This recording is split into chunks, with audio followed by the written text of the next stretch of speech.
Hey guys, it's author and poet Richard M. Knittle Jr. Again, this is part two of today's show. Actually, it wasn't going to be a part two, but a good friend of mine, very good dear friend of mine, Craig Bird, asked me to read a poem called Nursery Rhymes or Fairy Tales versus Nursery Rhymes. That's what it is. It's one I wrote not too long ago. It's a lot of fun, but we're going to do that and a few more other things. Of course, you see Ryder running around in the background. He finally came in from outside, making faces. And you'll probably see the new kitty cat running around because he's like very active right now. So, all right. Okay, let's go ahead and a couple things.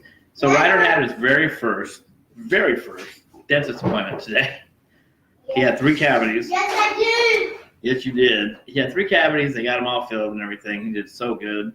And he's going to be a cameraman. You can tell. Maybe he'll do a little dance for you back in the background there, but maybe not. What is that? Yeah, see, we got matching. It's for tonight when we go to the rave. So. Yay! So here we go. Fairy tales versus nursery rhymes.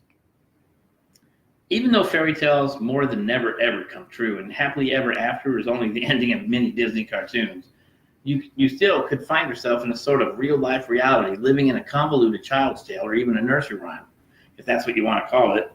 You know, a story we tell children to keep them in line or to scare them into a mentally disturbed, subdued sense of controlled environment, causing the manageability of our kids.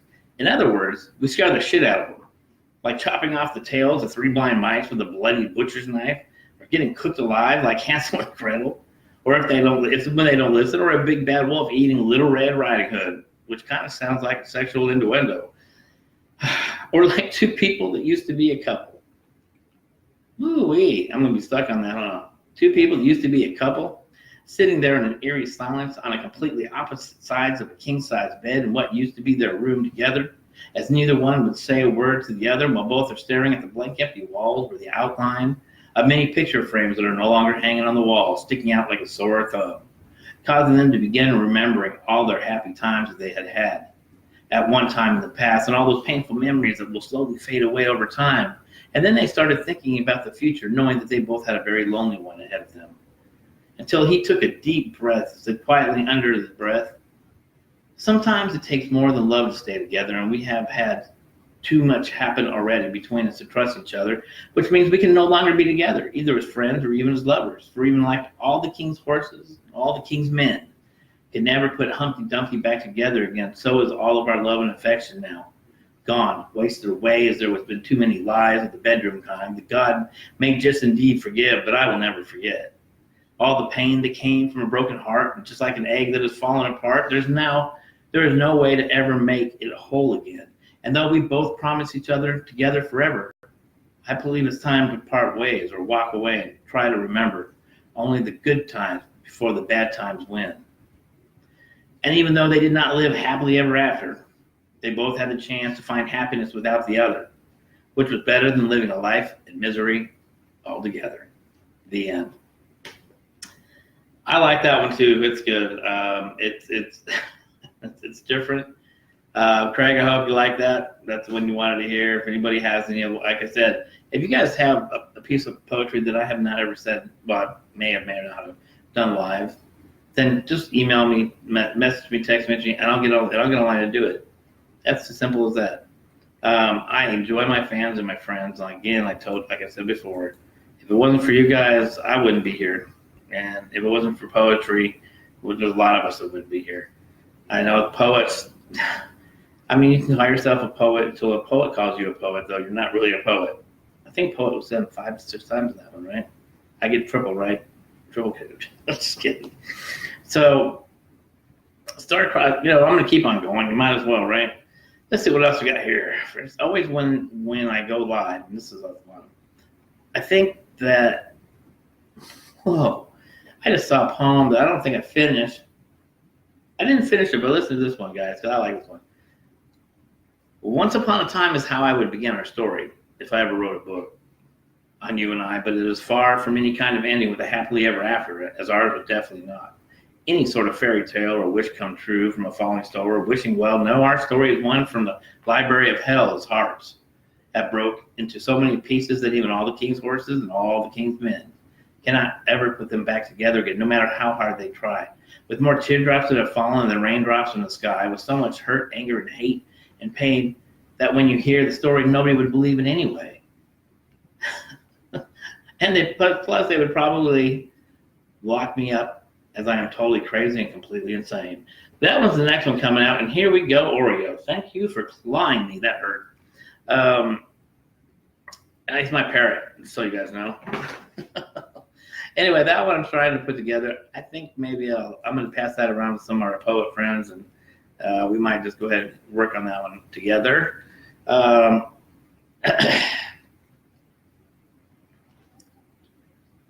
Okay. My story, too, is I sit here again right next to you and look up and down at your beautiful body. The ink begins to flow, being pumped from a loving heart to still and always remember you. As my now awakening soul wonders to itself as it senses the familiar sense of another soul that it once held ever lovingly and close in its arms. Then searching now for what seems like forever, for love and happiness that it used to know, but since lost in a world of deep emotional scars from others who never could let them be their own. Because of their own selfish needs, as the memories start playing now like a broken movie reel, repeating the same scenes constantly from one night of desperately wanted and very much needed passionate love. Back in a desperate time when two broken souls who were so very lonely met, filled with sorrow and regrets, both needing each other and left all alone together, yearning the touch of another while reaching out to the other. Reaching out, they held each other close as they gently swayed to the sounds of music made by the rhythm of their own bodies, as their beings started becoming one, looking deeply into each other's eyes while they danced to and fro across a clear midnight sky with the full moon shining so very brightly upon them both amongst all the shooting stars falling all around them like time frozen, only just for them. As if they were the only two lovers left in the cruel, cold, empty world. While even today I do believe that if every wish I've ever wished upon had come true, then you and I would still be holding on to each other together as if forever now lived deep inside of us to use any time that we wanted. Yet only meant for me and you, then all the once upon a times that were ever followed by a happily ever after, that begins and ends in every dream that has been dreamed of, and fairy tale books that ever read from would be the end of my life story, too. So that's my little fun one. Let's see.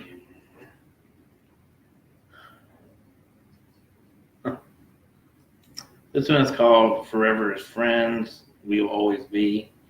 A special poem for a very beautiful lady who is one of my favorite muses that I'll ever know.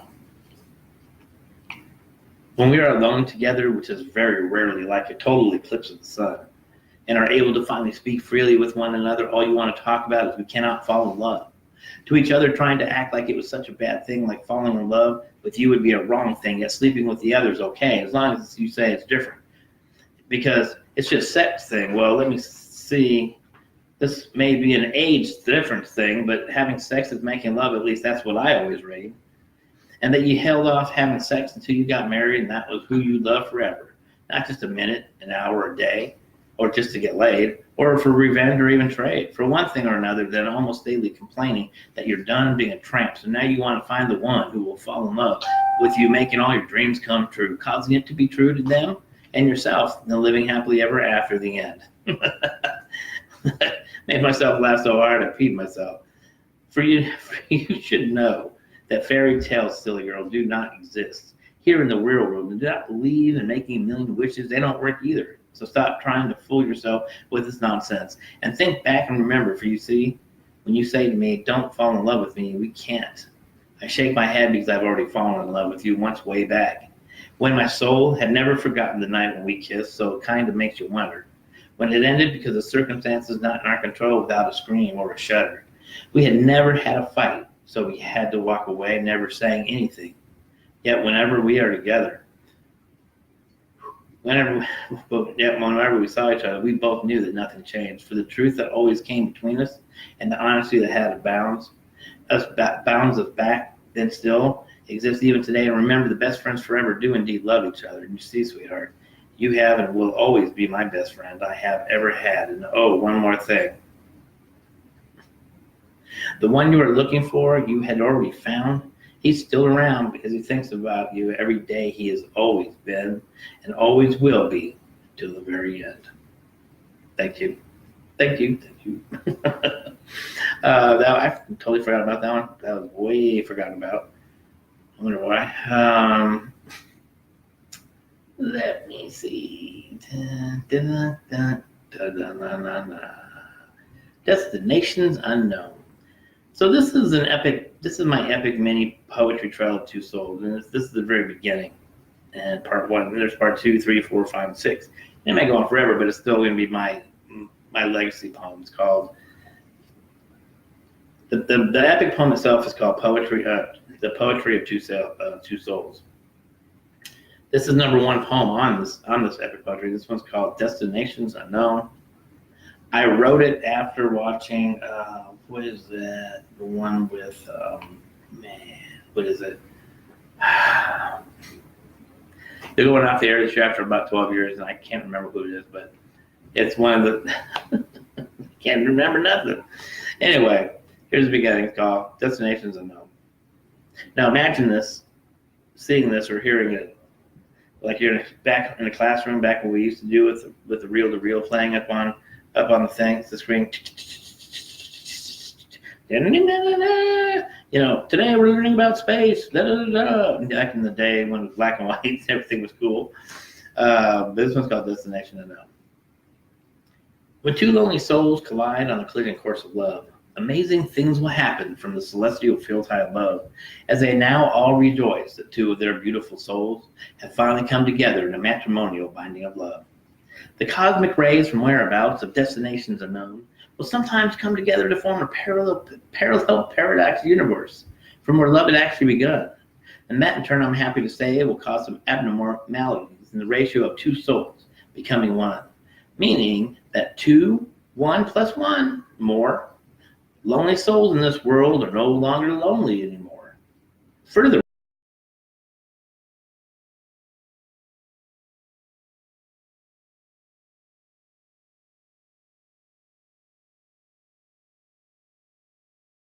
and in reality, what is hers.